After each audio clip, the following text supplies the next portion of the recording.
ଦେଖନ୍ତୁ ଏଇଗୁଡ଼ିକ ମୁଁ ଲଗେଇଛି ଶାଗ ଗଛ ସୁନ୍ଦର ଭାବରେ ବଢ଼ିଛନ୍ତି। ତା ଭିତରେ ମଧ୍ୟ ଗୋଟିଏ ଛୋଟ ଭେଣ୍ଡି ଗଛ ଆପଣମାନେ ଦେଖିବାକୁ ପାଉଛନ୍ତି। ବର୍ତ୍ତମାନ ଭେଣ୍ଡି ଗଛ ତାର ପ୍ରାରମ୍ଭିକ ଅବସ୍ଥାରେ ଅଛି। ଆଉ ଏଥିରେ ଶାଗ ଗୁଡ଼ିକ ଅଛନ୍ତି। ଶାଗ ଗଛ ଭିତରେ ଗେଣ୍ଡୁ ଗଛଟେ ମଧ୍ୟ ବଢ଼ିଛି ଏବଂ ତା ଭିତରେ ମୁଁ ରଖିଛି କଟକୀ ଧନିଆ। ଆପଣଙ୍କୁ ବର୍ତ୍ତମାନ କଟକୀ ଧନିଆ ଦେଖେଇବି।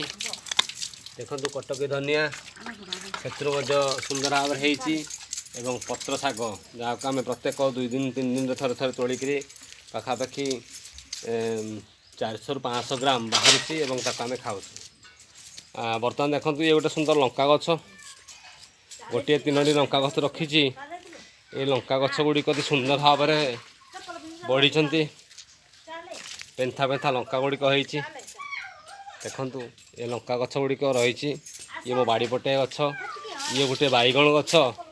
ଏଥିରୁ ବାଇଗଣ ଗଛରୁ ଆମ ପାଖାପାଖି 50 କେଜି ବାଇଗଣ ଖାଇସାରିଲୁଣି ଏ ଗୋଟିଏ ଗଛରୁ ଏବଂ ପ୍ରତ୍ୟେକ 3-4 ଦିନ ଭିତରେ 500 ଗ୍ରାମ 400 ଗ୍ରାମ ବାଇଗଣ ସେ ଦେଉଛି।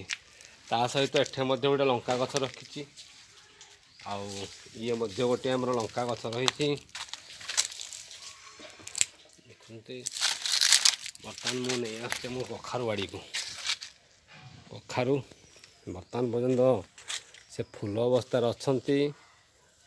ଫଳ ହେଇନାହିଁ। ଗୋଟିଏ ଗୋଟିଏ ସୁନ୍ଦର ସୁନ୍ଦର ଫଳ ରହିଛି ଏବଂ ତାକୁ ମୁଁ ଏବେ ଭାଡ଼ି କରିଦେଇଛି ଏବଂ ସେ କଖାରୁ ତା'ର ବଢ଼ିବାର ଅଛି।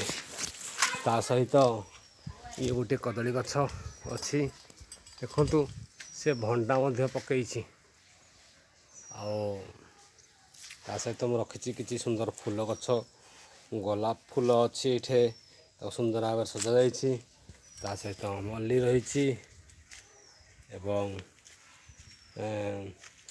ତା ସହିତ ଜୁଇ ରହିଛି, ମନ୍ଦାର ଅଛି, ଟଗର ଅଛି। ଟଗର ଫୁଲ ଆପଣ ଦେଖିବାକୁ ପାଉଛନ୍ତି। ସେଠି ମନ୍ଦାର ଫୁଲ ମଧ୍ୟ ରହିଛି।